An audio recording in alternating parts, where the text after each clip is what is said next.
Welcome back, beautiful people. You're listening to A Moment of Zen right here on 710 WOR, the voice of New York. I'm your host, Zen Sams. Now, welcome to the show in just a few minutes is Peter Guimaraes. He's managing partner at Bice Cucina Restaurant Group and a celebrity himself.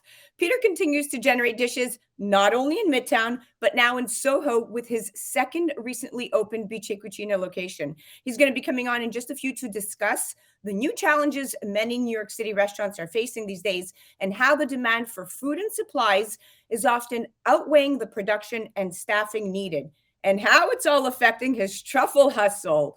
Now, it's created what's called a supply chain shortage. Some business owners are calling on Congress for more federal funding to help them stay afloat. Although the USDA says there are no food shortages, some of the largest food distributors are reportedly having trouble fulfilling orders due to a labor shortage. Now, we've already lost a lot of restaurants. So many more are hoping that the federal government will step in and replenish the restaurant revitalization fund. The NYC Hospitality Alliance has called on Congress to add money to this fund. It promised businesses grant money to help recoup pandemic lost earnings, but the program wasn't properly funded to begin with. 60% of New York restaurants that applied were shut out because the money was simply exhausted too quickly. The US Small Business Administration said more than 100,000 restaurants nationwide were given grant money. So logic would have it that they should refund that program so that these restaurateurs can get through this next year of a hellish supply chain situation. Now, welcoming Peter, he's an entrepreneur, co-founder of Tipsy Girl Wines, managing partner at Bice Cucina Restaurant Group, truly an all-around great guy and a very good friend of mine. Welcome to the show, Peter. Good morning, Zen. Always a pleasure to be on your show. Thank you for having me.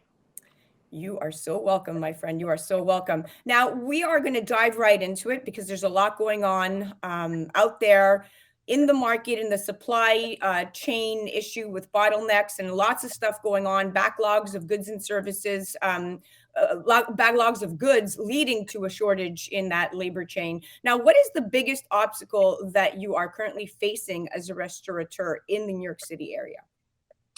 The biggest obstacle right now is one, trying to get people to come inside the restaurant, because the news is always still talking about the COVID and how the Delta variant is so contagious and so deadly.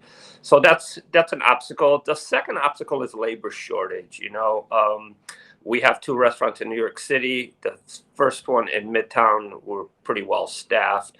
But, I could use some backup on some busy nights, some extra bartenders, some extra bussers. Those are very hard to find. In Soho, we've had a nightmare of a situation trying to staff kitchen help. We have an overnight guy who does all our pastas and pastries, and he's been a no-show lately, and it's hard to replace an overnight guy, where before the pandemic we never had a shortage of help. So labor is still a big obstacle for us. Yeah, I mean, listen, there's people are just not as incentivized to work, in my opinion, as they were pre-pandemic. I guess for a number of reasons. Of course, the stimulus money will at some point run out, and this is going to come to a screeching halt, and everyone's going to be looking for work again. But in the meantime, they seem to be riding this wave, and we are feeling it across the board. Now, what areas, if any, are you seeing shortage or price increases in? Well, price increases across the board. I mean, the meats, the vegetables, everything's up at least 25%. Shortages, not so much in the food for us because we use local vendors. We use local produce, local meats. I like to use local. I think it's fresher, so I don't have to worry about transportation and how long it was on a truck somewhere. So the shortage on the food isn't the problem. But we did have a big problem with getting liquor. I mean, Patron we couldn't get for a long time. Pierre's Jouet, Champagne, Veuve Clicquot, those were all hard to get, and we went without them for a while. But as far as the food, I haven't noticed anything here in New York, and I think it's because I use local vendors. Local vendors, and it's always important to support the local vendors. Let's Absolutely. shift to truffles. Now, truffle prices seem to be at an all-time high, and restaurants are gobbling them up. It's definitely truffle season, and prices have gotten more astronomical than ever. A pound of white truffles, which is the most rare and sought after, typically those white truffles are rooted up by those keen-nosed dogs and pigs in northern Italy's Piedmont region. They've lately hit an all-time high between $4,500 and $5,000 a pound at wholesale, and that's up from 1,200 to 2,500 range in 2019. I mean, obviously there's a lot of factors that we could blame the price increases on, whether you want to blame, a hot, dry summer in northern Italy or whatnot, pandemic-related supply chain issues that have probably doubled shipping costs. But Peter, your dishes are fairly reasonable. Talk to us about, number one, what's made you so famous in the truffle hustle business over here in the restaurants, and how you're going about adjusting these dishes price-wise. Well, first, there was a report on Bloomberg just the other day, and it made me laugh how they're blaming this shortage on the white truffles on climate change. I mean, come on, let's not get political with the truffles. It's kind of climate change. It has to do with the fact that they don't have people to pick them, harvest them, and transport them. So, once again, the restaurants are taking it on the chin, because for the amount of money we're paying for truffles, we really can't, raise our prices too high, or people would think you're ridiculous. So, right now, white truffle, you get at a table, you would get charged about $195 an ounce. And it's basically going on simple food, because you don't want to masquerade the expensive truffle with too many ingredients. So we're doing it on a simple risotto. We're doing it on a simple pasta, because at that price, I mean, you need to be able to enjoy every little ounce of it. So yeah, I mean, the prices are up pretty high. There's still people willing to pay for them. I'm surprised the Democrats didn't cancel the truffle season because of COVID. They seem to cancel everything. So we're looking forward to it. We're excited. Well, I'm definitely going to be coming down. You're only doing the truffles at Soho, right? And all things considered, look, it's about $65 approximately. These are approximate numbers, approximately $65 for asparagus and a sunny side up egg with white truffle. Then we have a taglione with butter and truffle at $75.